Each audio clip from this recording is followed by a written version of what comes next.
جبوی گوتوبیجه که بهتر لسر دوسیا کevin نو یاکو چندین ساله دست پیکری و حتی وکن هاج بردامه اوج دوسیا رابندنا زاروکن جیر 18 سالی و لشکر کرناوان زبر خود مجمع شروع بکاری سیاسی منال حسکو ما مستمنال دنباش بردامبونا حالات رابندن لروجاوی کردستان سر دست جوانن شورشگر چه شروع بک جرته کرن يعني راسته حتى وكان هانكارن ريك الواب كنو شارع سريه كش بدوسي ربين رزو سلاف دبیرو پاوریه مده جوانن شورشگر یانجی که چه سازیه که دیتر که لسر وانا گریدای ده او قط نکاره تکاری که هکر او کارانا نج سروکاتیا قندیل جواره ده و ام حمید زانن رواندنا زاروکا تشتکی ننو یوکوا آنی زمان ده نواری خصنا پکر که ده اوش دسته که حتی وکا ایرو بردوام دکه و سلاداریا قندیل او تنه کاری بیتشتی بسکننه و برسوی بده. بله ما مستمنات دنگیم تیوا؟ باش ما مستمنال از فکر ما چیروکا کچا رباندی ابنابی هیوین فهد دایکاوی چیروکا رباندنه دبیشه بجه کو د دروجه ده سوزا خدایا د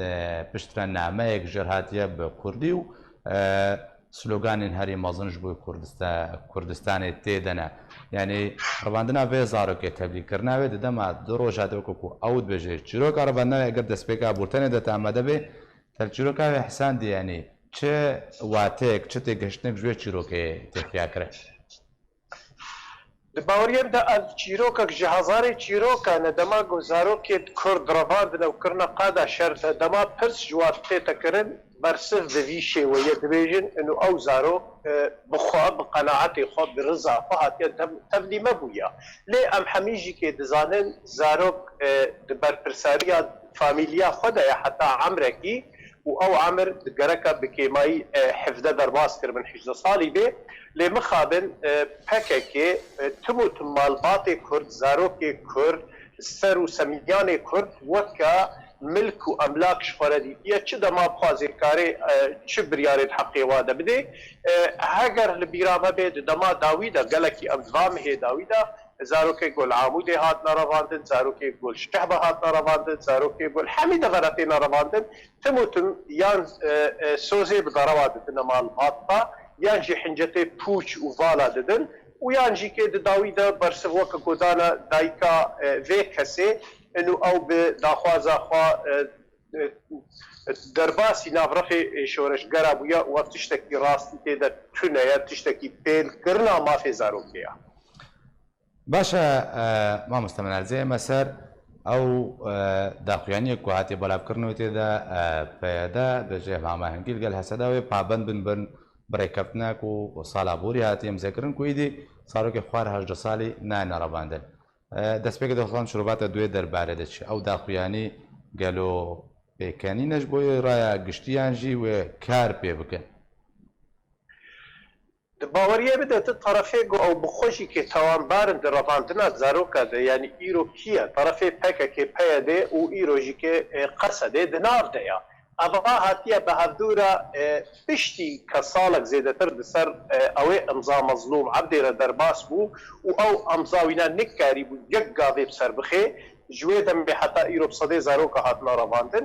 ئیرۆ قەسە دەوا هاتیە مە دبن سحانابێ مەسەد و پەیە دێ ئەمزەکێ دکێ دوێ ئەمزێ دەما گوت الخالێ وێ گوهدار دکێ خۆنەوەکە تاوانبار دبینێ نابێژێ مە زارۆکێ خەڵکی ڕەڤاندیە دەبێ هەگەر هات و زارۆک هاتنە ڕەڤاندن ji mafê wa kesayê werne saziyê me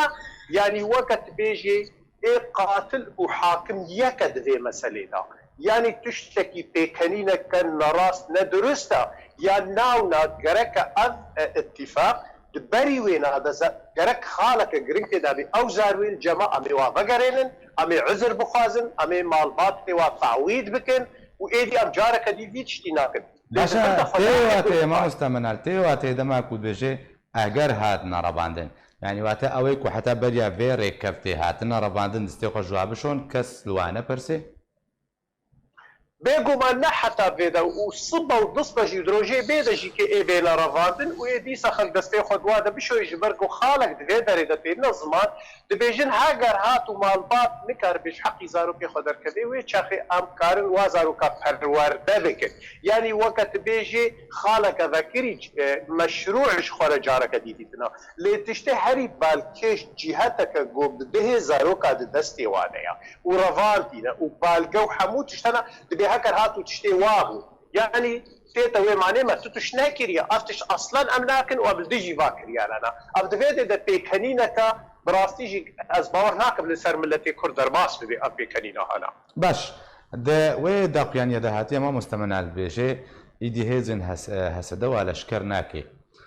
دووردە پرسیار ئەوە ئەوێ کووادرەوێنێ ئەشکەرێ جوانن شۆڕەژگەرن ji ber çi nabêwa daxuyanî dinehatiye her bêjê hesedeva leşker nake hesedeva nabê şer û hesedewê eger hat û kêşe durist bû divir de kesê ku tawanê dirabê nabî bi tu awayek nehatiye wateya wê ji vê dirêjî hesede îdîwan arabênê ciwanên şoreşger wê berdewam bin سپاس دکم ji bo vê pirsa te û bi rastî jî kê pirseke pir di cihê xwe de ji ber got li vê derê hesede îro peymanê navdewletî re bixwaze vexwaze yanî ziriya Amerîkaya û kesê dîtir kêra û hesede weke leşkerekî cêşê Sûriyayê tê hesêbê ne weke leşkerekî Kurdiya çav li ser wa hena di vê derê de awa rast gotiye dibê hesede bes negotine PKK negotine Qendîl negotine ciwanê şoreşger û negotine ew zarokê ku îro Qendîlê de ne yan jî dêra dêrkê د شونا پرورده دنه یان جی که برنه شونی دیتر که وا پرورده دکن دور د براستی جی سپاس بو یې پرسه گو اوانا طرفه گزارو کا دروینه نکریه نوا امزیدا گوتیه وک حسد وک قصد انه ابلاغنا نوا بشي عسكرينا باشا ما مستمنال خوازم بس اماجه بخالك بدم يعني دوي دا يعني دا نابه تبع نافچين كل من دسته دي وهسدي دهاتيا عفرين جي درخستنا يعني جهه سرنگراكي شي براستي وده دمكو بدا ده سالداريا عفرين اذكر بصدي زاروك هاتنا رباندن ولا شكر كرن يعني دوردا ما في نجم ما في خلق عفرين زاروك خب برسنج برچي نابي عفرين تدنا د دەستپێکێ دەستخوازم وەکە ڕاگەاندنێکی کەبەری درۆژە di şeh bayêda langê pekekê bi navê ciwanên şoreşger li xwe dikin ya çi nava li xwe dikin ewa bi xwe jî bi fermîş gelek famîlare got heker hûn di ragihandina de yan jî kê di deverekê de ewa zarokê xwe bikin em ê cezayekî pir giran li ser we dênin di do mesela Efrînê em hemî dizanin pekekê di destpêka xwe de yanî ji hemû gund û bajar û deverê Kurdistanê zarok dizîne lê bi rastî nisbeta herî mezûn prosentuêl wextê tê meyzênê hemî ji Efrînê ji ber Efrîn berî dagirkariya Efrînê Efrîn şarekî Kurdî 95% Kurd bûn bes hinek mamûrê dewletê mozifê dewletê tê de hebûn Efrîn bajarekî Kurdî bû peyetê xwe duê de pir qewet kir û dest li ser Efrînê danî û bi hezara zarok ji Efrînê birine heger mecal li pêşiya milletê Efrînê derkeve û rastiyê bê neholê bi rastî em ê karîsa bibînin vê pekekê çi bi serê zarokê Efrînê kiriye di vê derê de careke dîtin kê wextê dibêjê dibê şîmal û şerq Sûriya wekî nemûna گوتجی که آنی زمان عفرین نت نوا مسئله ده جبرگو نسبت زاروک گوش عفرین برنه پر مزنا و گرک عمل سروی نسکنن و ام تموتن وی داوی و وی دوزیجی که گش بکن و داو بکن که او زاروکانا المالبات خوبا گرن باشا چاره چیه ما مستمنال دورده يعني برسا گرین کوا سب بجوی هر بردوام بن جدما کو دەست پێکردی و حتا وەکەن ها بەردەوام و ئەف داقیانیا و دەرخستنەژی ئەف شێوەی ڕاوەستاندنی وەکو ئەو دبێژن تواتەیەک ژێرەنینە کەواتە دوور دەپرسە هەری گرنگ چارە دفێ دەرێدا ئەز وەکی نەمونە ئەزێژ وەرەبێژم دەولەتەکە وەکە سوێد کە دەولەتەکە خودی دەموقراتیەت و پەرلەمان و دەستور و ڤەکیریە دەبێت قسێرەژیکێ دەما دبنە سازیە ئیسانی مافێ زارۆکە مافێ کەچێ مافێ ژنێ مافێ هەمی کەسی گروپê serbixwe komelê serbixwe ava dibin ji bo xatirê govat tişta bişopênin heker hat wan bêjin tedahiyek hate ser kesekî baş e pekekê li vê derê yan jî qesed û mesedê bi saladariyê re ewa xwexistiye hakim û xwexistiye mihamî û xwexistiye qatil û berpirs di vir de divê di baweriyê min de pirsa ewil ji ene kesê ez dixwazim bêjim ev pirsiz gerek ene kesê dêne setavle yek jê bêjê saladariya govin dibêjin em ê بیرۆیا فەکەن و ئەمێ جهێ شکایەتی خەڵکی قبول کرد ئەو نایەتە قبول کردوێ ئەف ساسیە سفیر بن کەسێ سەربخوا بن کەسێ خۆدی هێز بن گۆکار بن ڕاستیە لەبەر چاودێنن کار بن مداخەلەی vê pirsê bikin ya di dwarê xistinê siyasî bi giştî di Kurdistana Sûriyê de berpirsin di ber vê pirsê de got bi peyê dêre bixne xaleke herî giring û mûneqeşe bête kirin ya sisiya ji erkê millete ku vê tirsê ser bilê xwe bavêjê û bi rastî jî kê û kesê nivîskar bi taybetî ez gelek cara bêjim ser bixwe divê vê pirsê bêne ziman vê neheqiyet heqê îsanê Kurd û zarokê Kurd tête kirin tim بين الزمان ودفر دجيكي اسفاسيا ووقت ارتكم براستي جوون تموتم فبرسفي جوملت دخوازيتين الزمان وشيرو بدكن ولسرد سكنن بر برسياري جي انا كاسيتي خوستنج بر ايرو قفتو جويد واره غرك خالق شخالي هري جرين اف خالانا بين باشا ما مستمنال ازي درباري قلت بيجين انا كاسي لقال افدوسا كنت بحث كي قالك برسيار بكي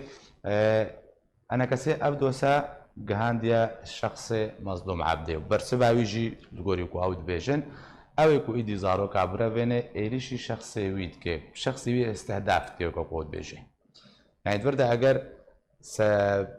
فرمانداري قشتي هزن هسدا تدا صلاتيه كوي نبل سر جوانن شورش قرنا ايواتي اگر في قوتني بيجي ايدي چاره سريه كي بينه لي حتى وكا بريا چند روجانجي هر دخورت بنابري ناس و ديار هردو دما كوتشونا سركاري خوا الري هاتنا رباندن يعني حتى وكا بري چند روجه كيش بردوام بو تفرد دما كو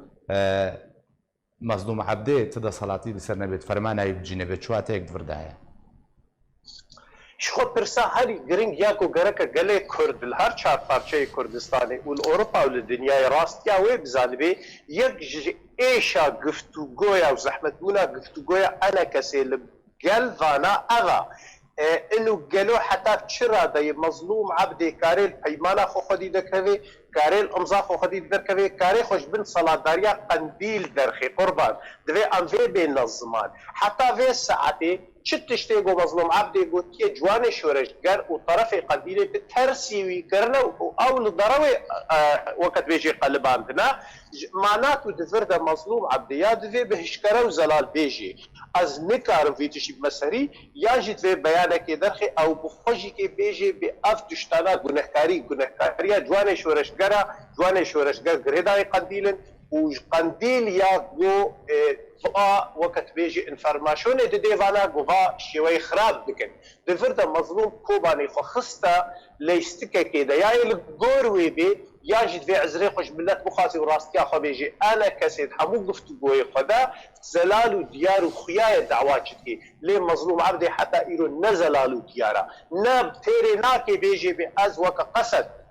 جرك بيجي بوكا الصلاة داريا قو إيرو القامشلو والكوباني والجندو باجارتك أو بربرسة برفانا دا باشا ما مستعمل اگر ام بيجن روشو في اواي بردوام بي در انجام ويچم باوریه مده جنوب را امبیشن روش بوی شوی بردوام ببین ناش برگو ملت ایرو نه ملت بریا سالکی ای بریا سالکی ای نه بریا دو سالایه و ای صبح نوک ایرو بی ملت ایدی راستی جی که از بخوازم بین مظلومات ملت ایرو شیار بیه ملت ایرو برسیاریه وردگری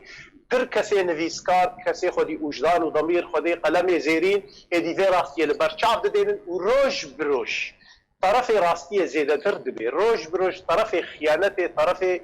خيانه حق نتوغلي كرده اوجي زلال ديار دبن اد بيجم دروجي بيج ده يان تفجر سياسي دو كردستان سوريا دا وقت ام بكردستان سوريا حتى قيد ناديا خوش كرو زلال بكي وكري خصنا كردي كردستان سوريا جبوي كردستان كاردك يانجي كي جبوي قنديل وصلاداريا قنديل ودزيا سميان وزاروك ونفط و پری خلکی کار دکی دفعه افتشتانا بین زلال کرد از باورم پیشورو جه راستیه ریا نج بندستیه ریا گلک سپاس جبوی شروع کار سیاسی من الحسکو کتب مرابوی گلک سپاس